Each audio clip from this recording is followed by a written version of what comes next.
Yang kedua, Pak Menteri, Pak Wamen, beserta seluruh jajaran, saya sering dititipi isu menyangkut soal keberanian kita untuk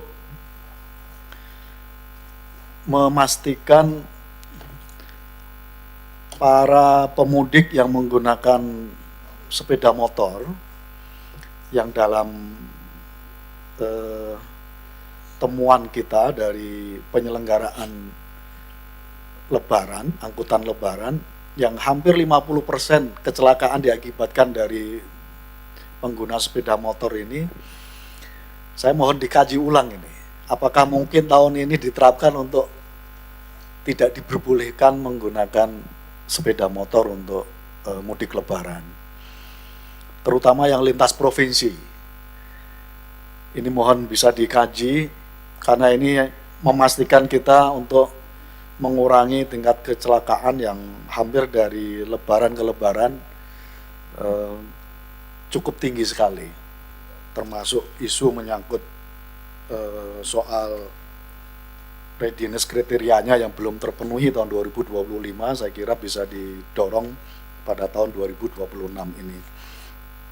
Jadi sekali lagi, paralel dalam rangka untuk memaksimalkan untuk mendapatkan tambahan anggaran sampai pada 48 triliun, kita berharap supaya anggaran 28,49 bisa dilaksanakan dengan berbasis perbaikan dari kinerja tahun anggaran 2025.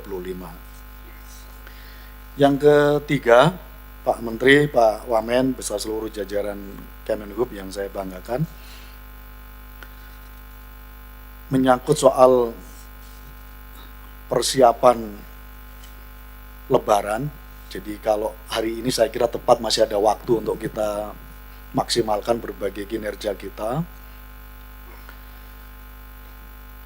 Ada beberapa isu yang saya kira menjadi concern Pak Presiden, dan saya kira tidak ada salahnya untuk ini bisa kita realisasikan maksimal, terutama di Kementerian Perhubungan.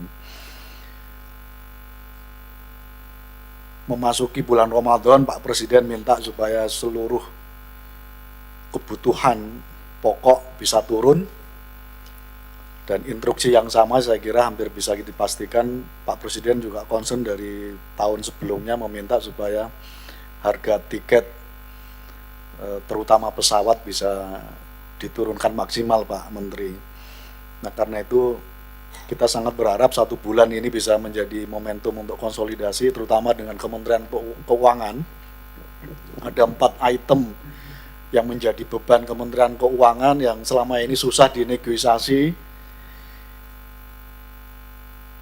mulai PPN tiket, mulai bea cukai masuk dari pesawat kita dan seterusnya itu, dan beberapa isu yang lain. Kita berharap ini bisa dinegosiasikan dengan Kementerian Keuangan supaya harga tiket kita tidak di angka kisaran 10-11%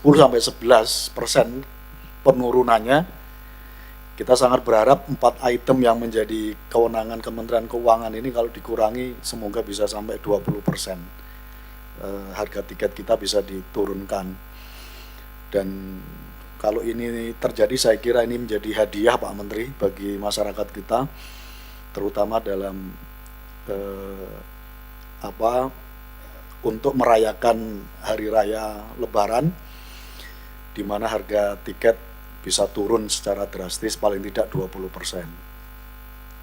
Yang kedua, Pak Menteri, Pak Wamen, beserta seluruh jajaran, saya sering dititipi isu menyangkut soal keberanian kita untuk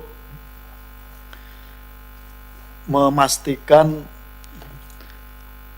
para pemudik yang menggunakan sepeda motor yang dalam temuan kita dari penyelenggaraan lebaran, angkutan lebaran, yang hampir 50% kecelakaan diakibatkan dari pengguna sepeda motor ini, saya mohon dikaji ulang ini.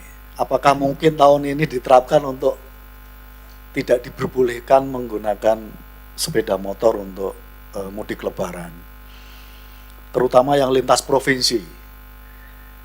Ini mohon bisa dikaji, karena ini memastikan kita untuk mengurangi tingkat kecelakaan yang hampir dari lebaran ke lebaran cukup tinggi sekali. Nah, karena itu mungkin masih ada waktu, mohon untuk bisa dikaji terkait dengan pelarangan penggunaan sepeda motor roda 2 ini untuk bisa menjadi angkutan lebaran, dan diganti dengan berbagai skema yang sifatnya selama ini pengguna motor wajib terkonversi untuk misalnya disediakan bus dan seterusnya.